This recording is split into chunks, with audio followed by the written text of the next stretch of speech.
বাংলাদেশ নিয়ে মার্কিন গোয়েন্দা প্রধান তুলসী গ্যাবার্ড যে মনোভাব জারি করলেন, যে চিন্তা ব্যক্ত করলেন, যে সতর্কতা জারি করলেন, তা এক অর্থে শেখ হাসিনা, বাংলাদেশের সাবেক প্রধানমন্ত্রী শেখ হাসিনারই যেন মনোভাব, তারই যেন ভাষায় কথা বললেন মার্কিন এই গোয়েন্দা প্রধান তুলসী গ্যাবার্ড। ভারতে এসেই তিনি যেভাবে বাংলাদেশ নিয়ে ভারতের গুরুত্বপূর্ণ সংবাদ সংস্থা এনডিটিভি এবং এএনআইকে তিনি যেভাবে বাংলাদেশ নিয়ে বললেন, যেভাবে বাংলাদেশের সংখ্যালঘু নির্যাতনের প্রসঙ্গ তুলে ধরলেন, বা যেভাবে বাংলাদেশে ইসলামী খিলাফতের কথা বললেন, তা কিন্তু আমাদের কাছে নতুন কিছু নয়। পূর্বে এই ধরনের ভাষণ, একই কথা যেন শেখ হাসিনার মুখ থেকেই আমরা শুনতে পাচ্ছিলাম। শেখ হাসিনা বিভিন্ন সময়ে তার বক্তৃতায়, তার ভাষণে, তার ভাইরাল অডিও কলে এই বিষয়টা বারবারই বলছিলেন যে অন্তর্বর্তী সরকার বাংলাদেশে শাসনের নামে অপশাসন করছে, সংখ্যালঘু নির্যাতন চলছে, সেক্ষেত্রে ইসলামিক যে সন্ত্রাসবাদ, ইসলামী যে খিলাফত, সেটির বারবারন্ত লক্ষ্য করা গেছে, যেটা নিয়ে শেখ হাসিনা স্বয়ং উদ্বিগ্ন। এবং সেই সুর যেন তুলসী গ্যাবার্ডের কণ্ঠে পুনরায় আমরা শুনতে পেলাম গত পরশুদিন। এক্ষেত্রে এই তুলসী গ্যাবার্ডের এই ভাষণের সাথেই কিন্তু আমরা আরও একটা বিষয় দেখতে পেলাম, যেটা হচ্ছে অন্তর্বর্তী সরকার একেবারে যেন ওথ পেতে বসেছিল তুলসী গ্যাবার্ড যে কি বলে বাংলাদেশ নিয়ে সেই বিষয়টার জন্য। যার জন্যই আমরা দেখলাম তুলসী গ্যাবার্ডের এই ইন্টারভিউ প্রকাশিত হওয়ার কয়েক ঘন্টা পরেই অন্তর্বর্তী সরকারের তরফ থেকে, প্রধান উপদেষ্টার প্রেস উইংসের তরফ থেকে বিবৃতি জারি করে যে বিষয়টা, যে গুরুতর অভিযোগ করা হলো তুলসী গ্যাবার্ডের প্রতি, সেটি হলো তুলসী গ্যাবার্ড কোনো রকম তথ্য প্রমাণ ছাড়াই এই ধরনের বিবৃতি দিচ্ছেন বাংলাদেশ প্রসঙ্গে, যেটি বাংলাদেশের ক্ষেত্রে যুক্তিযুক্ত নয় বলে প্রেস উইংস, প্রধান উপদেষ্টার প্রেস উইংস বিবৃতি জারি করেছেন। সবচেয়ে গুরুত্বপূর্ণ যে অভিযোগটা তারা তুলসী গ্যাবার্ড এক অর্থে মার্কিন যুক্তরাষ্ট্রের প্রতি রেখেছে, সেটি হলো মার্কিন যুক্তরাষ্ট্র বা তুলসী গ্যাবার্ড কোনো রকম তথ্য প্রমাণ ছাড়া, স্ক্রিনের দিকে আপনারা ফলো করতে পারেন, বিবিসির প্রতিবেদনেই কিন্তু এই বিষয়টি উঠে এসেছে যে তারা মূলত তাদের বিবৃতির মাধ্যমে বলেছে মার্কিন গোয়েন্দা প্রধান বা আমেরিকা যে অভিযোগটা করছে সেটি কিন্তু পুরোপুরি ভিত্তিহীন, কোনো রকম প্রমাণ ছাড়াই এই অভিযোগ বাংলাদেশের প্রতি করা হচ্ছে।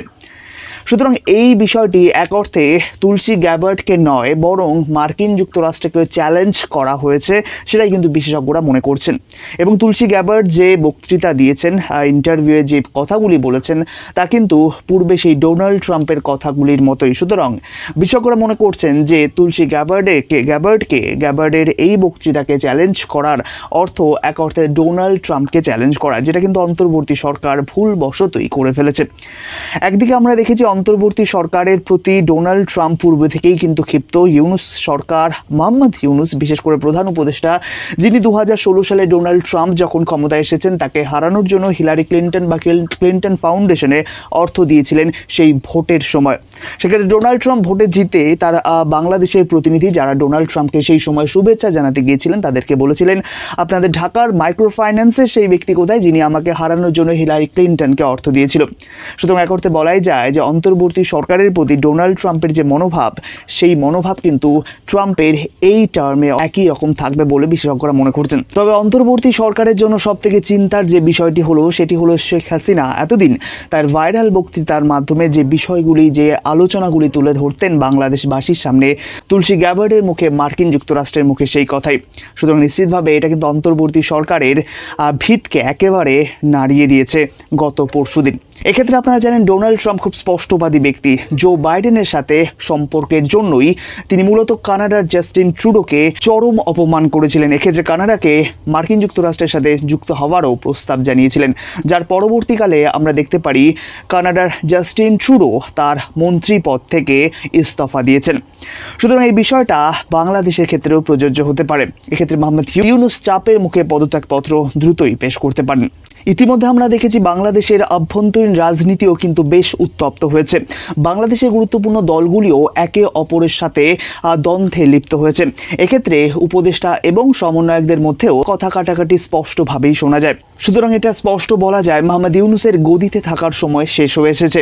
এক্ষেত্রে শেখ হাসিনা পুনরায় বাংলাদেশের প্রধানমন্ত্রী হবেন কিনা তা অবশ্যই সময়ের অপেক্ষায়।